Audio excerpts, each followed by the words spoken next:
Welcome back to the Midday Show. Neil Rule here with Joique Bell. Happy to have you along. Woodward Sports Network. Make sure you get the app. Download the app. All you got to do, push one button, fire everything up. Latest podcast, everything, go right to your phone. It's pretty simple here. We're the only all-digital sports network in Detroit. Take advantage, people. We're on your level. We're on your level. Take advantage, man. Take advantage. No, we're talking about Rodgers. We're talking about Adams as well. And since we're on the topic of receivers, you see my boy GT posted some highlights of him him here in Detroit. Absolutely. On Instagram out there, Golden Tate. You know, was this, and obviously Golden Tate. You guys went to battle. So that run right here solidified GT as being the guy who can change the trajectory of a game, to have that playmaking ability, because I think Calvin might have been out that game, and we're down by 21 or so, or 14, and he caught a simple 10-yard, 12-yard comeback, and turned into like a 60, 70-yard run to give us that momentum to start our kind of comeback. And we ended up winning that game, and then he kind of solidified himself right there on that particular play. I'll never forget it. And he was always one of those players to me that there's not too many players who had that switch. He can cut it on and cut it off whenever he wanted to. And he was just one of those players who you want to have in your team, the Yak King. Whenever he got the ball in his hand, you just always knew he had an opportunity to go score. And when you look at Golden Tate right now, where he is, and I don't know, I don't know how much I get into the whole cryptic IG messages or anything like that. It's a highlight reel, and he happened to be playing for the Lions, and just like you said, that was his Yak King time. Listen, he has a lot of highlights. He didn't put his Seahawks. The Giants, though, later in the day, he did put the Giants highlights. Obviously, I take it as the media once again, like, oh, we're gonna get him, to where it's like maybe homeboy's just like sharing his accomplishments. That might be, but for a guy like GT at this point in time in his career, if he goes to another team or goes to a team, I don't think it's about the money. I think he wants to win, and that's a lot of guys that gets older in age. And you have some guys who are, they do 1-year deals and they want to get the money. If you can get the money and go to a team with, say like a. But you can't usually, because the teams that have a chance to win have guys that are making the money, and you got to kind of jump in there. I don't know. The Dominican Sue to Tampa Bay, to the LA Rams. He was getting paid. They were winning. Well, Sue's always going to do that. He went to 2 Super Bowls. He went to 2 Super Bowls. He did, man. And he got paid on both teams. He did. Yeah, and so because Sue's a business. He's a business. Man. He's a business. No, he's the business. It's a difference. It's a difference. And so when you get at that point in your career, that's what you're looking to do. That's what you're looking for. Joique, in getting off the Golden Tate thing just for a second, and this just kind of popped in my head, so this is a little on the fly, because I have to ask you this. When he left the Lions, was that the day the music died? No. Because everyone said. I'll tell you what happened. It was the day that our defense lost its identity. Right. Because Sue had always been the focal point, and he brought that attitude, and he had that same type of mentality as our head coach at the time. Well, before that, but Jim Schwartz. And they always say usually your best player on the team is going to mimic the head coach, and Jim Schwartz he was fiery, and that's kind of how Sue was. He was an edge guy. He was real edgy, and when he left, we kind of lost that edge to our defense, and we lost a lot of guys with him as well. He made a lot of people's jobs easier by taking on the double teams and freeing up, the linebackers on certain fields, certain blitzes. So he was. We definitely lost our identity when he left. Because I always said, and I don't think people realize, that was a historically great defense. Because when Stafford left, everyone said, well, the Lions never really gave him a defense. That's not true. That was one of the greatest defenses that was a top 10 all-time NFL. Do you realize, and you know this, you guys gave up less than 70 rushing yards per game during that season. Yeah, it was like 6, and we were going back and forth with the Legion of Boom. Right. We were back, so one week they'll be number one defense. And they might be the number one defense for a week or two, and if we come back, we take it. They run the number one defense for 2 or 3 weeks, and then they come back, and it was back and forth the whole year, holding teams to 62, 67 yards per game. And so historically great. And so I think they were the number one defense for the Detroit Lions coming out that year. So we had a great defense.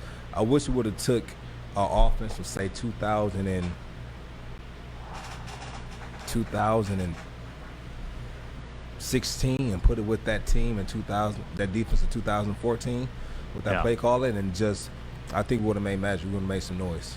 But again, getting back to the Golden Tate thing, the comeback here to Detroit. I mean, and we'll get into this a little bit too with the whole Deshaun Watson. I don't see it. I don't either. Is it? I don't see it. Being 32, he's just 2 or 3 years. He's not a fit here right now for where this team is right now. Oh, if he was to come, we'll fit him in because we're horrible at receiver.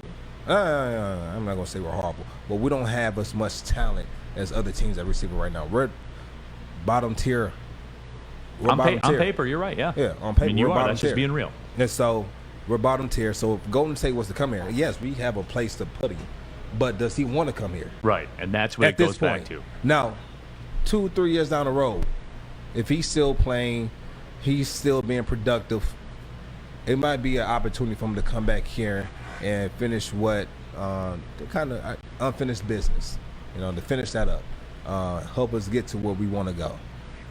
And I can see us getting there over time, but it's not going to be this year. It's not going to be next year. But year 3, year 4, with this new regime and what Brand Holmes is doing is nothing short of amazing with the picks he's been able to get in this past draft and the extra picks he's been able to get for future drafts. I mean, he's making some major moves, and this is what he's good at, evaluating college talent, drafting them in the draft, and fighting those diamonds in the rough, right? Like it was, he had something to do with the Rams getting Aaron Donald. This is the guy we need to get. So he does a great job with evaluating college talent. That's his forte. That's his niche, and he believes that building the team, you have to build it through a draft, and that's why he's acquiring so many draft picks, along with other chess moves he's making that people on the outside looking in might not be able to see. But I see what you're doing. I admire what you're doing, and we're gonna get there. Yeah, and I think that plays into where we wanted to go next with this, because I'm starting to hear this as well. The whole Deshaun Watson situation, which I talked about with Terry Foster here yesterday, I don't think it's a time and the place for Deshaun Watson right now. And much the same ilk that I don't think it's a time and the place for Golden Tate with where this organization is right now. But there's always that talk, and you always see the fans in the Twitter, and they kind of live in that world, and then that's fine. That's what fans are a huge part of the game. But this whole the Lions have the ammo to get Deshaun Watson. When you talked about multiple first-round picks in the 2022 draft, the 2023 draft, and really, Joique, where I come from with this is finally where I wanted the Lions to go forever, because when you say you build a team through a draft, which means you build a team through the draft financially, because the rookie contract is what sets you free right now. The Kansas City Chiefs, before they gave the big extension to Mahomes, they had Patrick Mahomes for $5 million a year competing at an MVP level, $6 or $7 million a year. That is where it's done. That's where you build a team. And then when you're at the point where you bring in a Golden Tate or whatever, or you want to make a move to get your quarterback in town, then you do that. But you talked about this receiving core, and on paper, as we said, maybe lower third in the NFL. But then you also said, which I'm 100% in lockstep with, when you look at Brad Holmes and what he's done, this is what I've been waiting for forever. Draft assets, draft capital, multiple picks, and with those picks come multiple rookie contracts. And that is how you win in the NFL in today's day and age, because the draft contracts, the rookie contracts are manageable. It's a young man's game. And when Sean was on the show, we'll talk about building the team through the draft, going out there and finding the guys that not too many people will be able to find. And there's always a deal to be made. There's always a deal somewhere. And I would use the analogy of saying it's like Halloween when you're passing out candy to the kids coming to the door. You know, you have that little glass bowl with candy in it, and it's 2 or 3 weeks after Halloween, and you have Milky Ways, you had Reese's in there, you had Snickers, you had Babe Ruths, you had. My bowls never had that 2 or 3 weeks after Halloween. Right, I was hitting the Milky Ways hard, bro. You know what though? We never had the Milky Ways. I will always go for the Snickers, but after like 2 or 3 weeks, you know, you gotta.